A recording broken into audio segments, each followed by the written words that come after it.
নৱবৰ্ষৰ প্ৰাক্ষণত সুৰাপায়ী চালকৰ বিৰুদ্ধে কঠোৰ প্ৰশাসন মৰাণৰ তিলৈত ৰাষ্ট্ৰীয় ঘাইপথত চলিল মাৰাথান তালাচী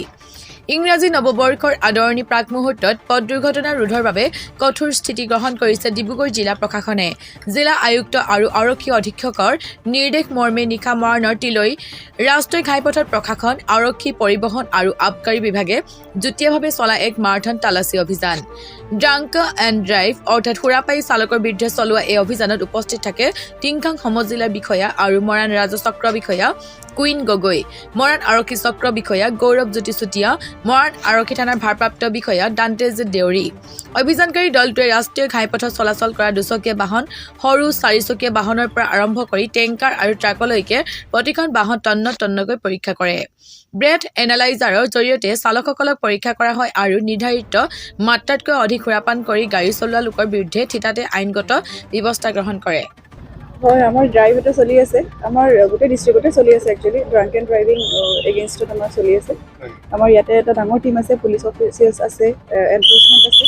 তাৰপিছত আপোনাৰ আমাৰ এক্সাইজৰ টীম আছে তো সেইকাৰণে যাতে আজি দেখিছে সকলো ফেষ্টিভ মুডতে আছে তো ড্ৰাংক এণ্ড ড্ৰাইভিং যাতে মানে এক্সিডেণ্ট নহওক ৰোধ হ'বৰ কাৰণে আমাৰ ইয়াতে এটা মানে টীম লৈ পেলাই নাকা চেকিং হৈ আছে কেইদিন চলিব চলিব কণ্টিনিউ চলিব হয় নমস্কাৰ এতিয়া আমাৰ ডিচি ছাৰ আৰু এছ পি ছাৰৰ নিৰ্দেশক্ৰমে আমি আজি বিভিন্ন জেগা আছে আমাৰ ডিব্ৰুগড় এৰিয়া তাৰ আণ্ডাৰত স্পেচিফিক কেইটামান লোকেশ্যন আছে সেই লোকেশ্যনৰ এৰিয়াত আমি স্পেচিফিকেলি আমাৰ ড্ৰাইভ এগেইনষ্ট ড্ৰাংক এণ্ড ড্ৰাইভিঙৰ সেইটো আমাৰ ড্ৰাইভটো চলাই আছোঁ আৰু চলোৱাৰ মতে এতিয়া আপোনালোকে নিশ্চয় দেখিবলৈ পাইছে আমি বাইকৰ পৰা আদি কৰি আপোনাৰ সৰু LMV পৰা আদি কৰি গোটেই টেংকাৰ ট্ৰাক যিমান আছে গোটেইখিনিক আমি ধুনীয়াকৈ চাইছোঁ চাই পেলি যদি কেনেবাকৈ অকণমান হ'লেও যিটো এডমিচিবল লিমিটৰ ওপৰত যদি তেওঁলোকে কেনেবাকৈ সেইটো মানে ড্ৰাংকেন অৱস্থাত আমি পোৱা গৈছে তেতিয়াহ'লে তেওঁলোকৰ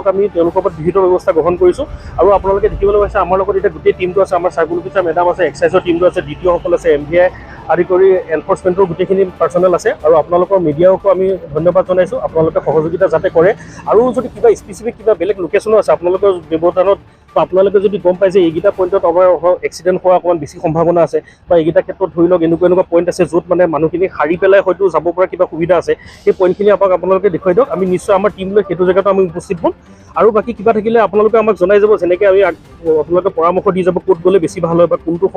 মুহূৰ্তত বা টাইমিংটো কৈ দিব আমি এতিয়াতো আমাৰ গোটেই হোল নাইট চলিব ইয়াত আমি যিমান পাৰোঁ আৰ্লি মৰ্ণিঙলৈকে আমাৰ এইটো ড্ৰাংক এণ্ড ড্ৰাইভিং মানে ড্ৰাইভটো চলাই যাম আৰু বাকী আপোনালোকে আমাক ইনফৰ্মেশ্যন দি যাব ক'ত কেনেকৈ কৰিব লাগে বাকী কোৰ্ডিনেশ্যনত থাকিব আৰু সেইখিনিকে জনালোঁ আৰু ইয়াৰ যোগেদি মই আপোনালোকৰ পাব্লিকখিনিকো কৈছোঁ যে আপোনালোকে নিউ ইয়েৰৰ কাৰণে আপোনালোকৰ চবলৈকে শুভেচ্ছা থাকিলে কিন্তু শুভেচ্ছাত মানে ইমানো আপোনালোকে বিলীন হৈ বা এনেকৈ হৈ নাযাব যাতে আপোনালোকৰ সৰু ভুল এটাৰ কাৰণে বেলেগ পাব্লিকৰ যাতে অশান্তি নহয় কাৰণ আপোনালোকে জানে ৰাস্তাত আপোনাৰ বিভিন্ন ধৰণৰ মানুহ আহে কিছুমানে বহুতখিনি 90% মানুহে হয়তো ড্ৰিংকছ নকৰাকৈ আহে কিন্তু ভুক্তভোগী আল্টিমেটলি সেই ড্ৰিংকছ নকৰা মানুহজনো কেতিয়াবা হ'ব লগা হয় কাৰণ এক্সিডেণ্টত আমি যদি চাওঁ যিজনে চলাই আহিছে বা যিজনে হয়তো সেৱন কৰি আহিছে তেখেতেতো মানে অলপ বেলেগ ধৰণে চলাই দিয়ে বা অলপ ৰাস্তাৰ মানে তেওঁ সেইটো হোষ্টটো নাথাকে কাৰণে কনফিডেঞ্চ হেৰুৱাই দিয়ে কিন্তু আল্টিমেটলি ভুক্তভোগী হ'ব লগা হয় যিকেইজন নন ড্ৰিংকাৰ্ছ মানে নোখোৱাকৈ আহি যোৱা বা কিছুমানে জাষ্ট মানে ৰাস্তাত ঘৰলৈ গৈ আছে বা মাৰ্কেটৰ পৰা ওলাই অৱস্থাত তেওঁলোক তালৈ গৈছে সেই মানুহখিনি যাতে একো অসুবিধা নহয় সেইকাৰণে আমি প্ৰশাসনৰ ফালৰ পৰা বিভিন্ন ধৰণৰ আমি পদক্ষেপ লোৱা আছে আৰু আমি গোটেই ৰাতিটো ইয়াত আজি আমি এক্সিডেণ্ট ফ্ৰী এখন ডিব্ৰুগড় যে আমি আল্টিমেটলি পাবলৈ সক্ষম হওঁ সেইটোৱে আমাৰ এতিয়া মটো হৈ আছে বাকী চাওঁচোন আমি কিমান দূৰলৈকে সফল হ'ব পাৰোঁ পোনপ্ৰথমে মই অসমবাসী তথা আমাৰ ডিব্ৰুগড়বাসীক নৱবৰ্ষৰ আগতীয়াকৈ ওলগ জনাইছোঁ যিহেতু আপোনালোকে গম পাইছে শীতৰ সময় পিকনিকৰ সময় এতিয়া মানুহ পিকনিকৰ কাৰণে ওলাই আহে বা পিকনিক খাই ৰিটাৰ্ণ হৈছে বহুতে যদিও প্ৰশাসনে সোনকালে আহিব দিছে তথাপিও বহুত মানুহ আছে এতিয়া ৰাজপথত এইটো কাৰণে যাতে আমাৰ সমাজখনৰ কাৰণে বা আমাৰ ডিব্ৰুগড়বাসীৰ কাৰণে দুখবৰে যাতে কঢ়িয়াই নানক সেইটো কাৰণে আমি যাতে সকলোৱে ভালে কুশলে ঘৰলৈ যাওক সেইটো কাৰণে আমি ডিষ্ট্ৰিক্ট ৰোড ছেফটি কমিটি ফালৰ পৰা আমি এতিয়া চেকিং কৰি আছোঁ ইয়াতে আমাৰ এক্সাইজ ডিপাৰ্টমেণ্ট আছে পুলিচ আছে আমাৰ ডিষ্ট্ৰিক্টৰ ফালৰ পৰা মেজিষ্ট্ৰেট চাৰ্কুল অফিচাৰ মেডামসকলকো আমাৰ ইয়াত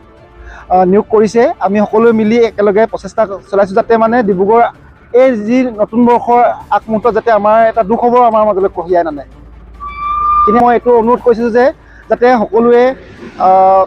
যিবোৰ প্ৰশাসনে দিয়া নিয়ম নীতি মানি চলক, ড্ৰাংক এণ্ড ড্ৰাইভ নকৰিব, যাতে